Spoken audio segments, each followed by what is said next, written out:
মেষ রাশির ডিসেম্বর 2025 কেমন হতে চলেছে?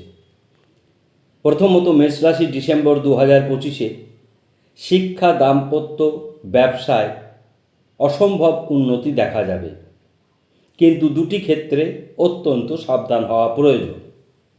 এই সাবধান বিষয়গুলি আমরা গোচর বলার পর বলবো এবং তার প্রতিকার বলে দেব। আমরা প্রথমেই গোচর ভিত্তিক ফলাফলে আসব, অর্থাৎ রাশি ফল বলতে গেলে সেটি দৈনন্দিন হোক, সাপ্তাহিক হোক, মাসিক হোক, বর্ষফল হোক, অর্থাৎ গোচর সাপেক্ষেই আমরা রাশিফল বলি। বর্তমানে গ্রহরা ডিসেম্বর মাসে 1 ডিসেম্বর 2025 কেমন অবস্থায় রয়েছে? চন্দ্রদেব রয়েছেন মেষ রাশিতে, বৃহস্পতি বক্রী অবস্থায় রয়েছে মিথুন রাশিতে, অতিচারী গমনেই রয়েছে এখনো পর্যন্ত, কেতু সিংহ রাশিতেই রয়েছে, বুধ সপ্তম হাউসে রয়েছে, তার মানে তুলা রাশিতে রয়েছে। ত্রিগ্রহী মহারাজ যোগ সপ্তাহের প্রথমেই তৈরি হচ্ছে রবি, মঙ্গল এবং শুক্রকে নিয়ে। এটি একটি অত্যন্ত শুভ অবস্থান, যদিও অষ্টম স্থানে হয়েছে। দশমে নবমে কোনো গ্রহ নেই। মেষ রাশির একাদশে রাহু রয়েছে, মেষ রাশির দ্বাদশে শনি রয়েছে। এই মেষ রাশির দ্বাদশে শনি একটি সাধারণ সমস্যা তৈরি করবে। মেষ রাশির শনি 7.5 প্রথম পর্যায়ে চলছে, কাজেই শনি গ্রহ তাদের জন্য একটি মন্দ প্রভাব 2025-এও ফেলেছে, 2026-এ ডিসেম্বর মাসেও ফেলছে। এই মন্দ প্রভাব থেকে উদ্ধার হওয়ার জন্য আমরা মেষ রাশির বিশেষত প্রত্যেক দিন শর্ট ভিডিও দিই, যেগুলি আপনারা দেখবেন। আমরা গোচর বললাম, এবার আসবো আমরা শুভ যোগ কী আর অশুভ যোগ কী তৈরি হয়েছে। শুভ যোগ তৈরি হয়েছে প্রথম সপ্তাহে ত্রিগ্রহী মহারাজ যোগ, শুক্রাদিত্য যোগ, সুসমৃদ্ধি যোগ। শুক্রাদিত্য রবি শুক্রকে মিলে সমৃদ্ধি যোগ তৈরি হয়েছে রবি মঙ্গলকে নিয়ে। দ্বিতীয় সপ্তাহে বুধ বৃশ্চিক রাশিতেই গমন করবে এবং সেখানে 4টি গ্রহ থাকবে, রবি, মঙ্গল, শুক্র, বুধ। চতুর্গ্রহী রাজযোগ তৈরি হবে, বুধাদিত্য যোগ তৈরি হবে এবং সুসমৃদ্ধি যোগ তৈরি হবে। আবার বলছি, রবি, মঙ্গল, বুধ, শুক্র, 4টি গ্রহ চতুর্গ্রহী রাজযোগ তৈরি হয়েছে। বুধাদিত্য যোগ রবি বুধ তৈরি করেছে, রবি মঙ্গল বুধ সুসমৃদ্ধি যোগ তৈরি করেছে, রবি শুক্র শুক্রাদিত্য যোগ তৈরি করেছে। অর্থাৎ দ্বিতীয় সপ্তাহে অনেকগুলি শুভ যোগ তৈরি হয়েছে। অশুভ অবস্থান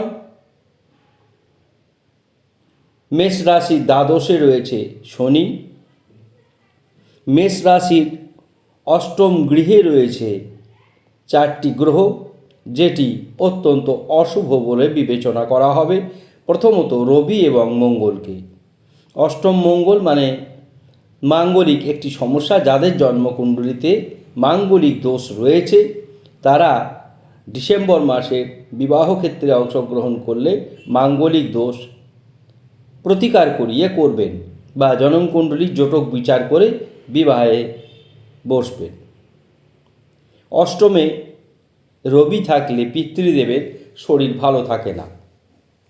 দ্বাদশে শনি কি অশুভ ফল দেবে সেটি আমরা প্রত্যেকটি ভাব বিচার যখন করব সেটি বলবো। প্রথমেই চন্দ্রদেব লগ্নভাবে রয়েছে, শরীর মন ভালো যাবে, ধন স্থান অতি শুভ, ভ্রাতা ভগ্নির সঙ্গে নতুন সম্পর্ক বৃদ্ধি হওয়ার সম্ভাবনা রয়েছে। মাতৃদেবের শরীর ভালো থাকলে পিতৃদেবের শরীর অষ্টম ঘরে রবি থাকার জন্য কিছুটা সমস্যা বৃদ্ধি হবে। শিক্ষাক্ষেত্রে অসম্ভব উন্নতি, পঞ্চমে শিক্ষাক্ষেত্রে কেতু শুভ ফল প্রাপ্তি দেয়, সন্তান ক্ষেত্রেও দেবে, শিক্ষাক্ষেত্রেও দেবে। গুপ্ত শত্রু থাকবে না, প্রেম বিবাহ দাম্পত্য শুভ হবে, বুধ সপ্তম হাউসে রয়েছে, বন্ধু গৃহে, তুলা রাশিতে। আবার এই বুধই অষ্টম ঘরে যাবে। বুধ একমাত্র গ্রহ যে অষ্টম ঘরে এবং দ্বাদশে শুভ ফল দেয়। এবার আমরা প্রেম, বিবাহ, দাম্পত্য শুভ বললাম, এরপরে আসবো রোগ ব্যাধি, দুর্ঘটনা, চোখের সমস্যা, প্রোস্টেট গ্ল্যান্ড, রক্তচাপ বৃদ্ধি, সুগার এবং কিছু কিছু ক্ষেত্রে নার্ভের সমস্যাও দেখা যাবে। Spondylitis, low back pain, cervical spondylitis ইত্যাদি ক্ষেত্রেও সমস্যা দেখা দিতে পারে। লোয়ার অ্যাবডোমেনের মধ্যে যে সমস্ত অর্গ্যানগুলো রয়েছে সেগুলিটা বিশেষভাবে সেগুলি ক্ষেত্রে সাবধানতা অবলম্বন করবেন।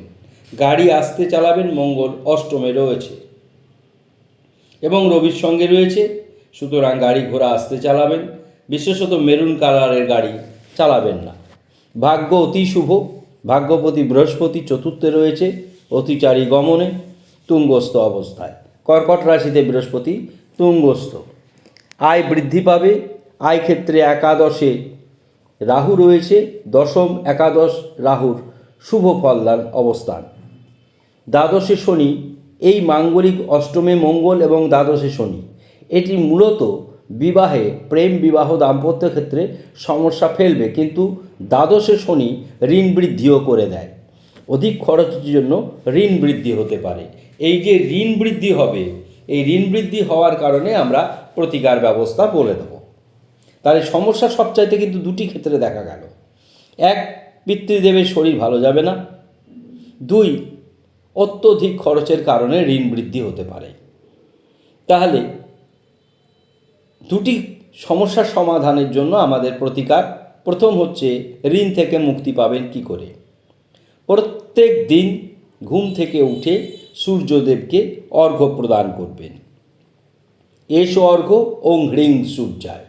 জবা ফুল, অক্ষত, আতপ, 3টি দুর্বা ঘাস নিয়ে সূর্যের দিকে তাকিয়ে লাল বস্ত্র পরিধান করে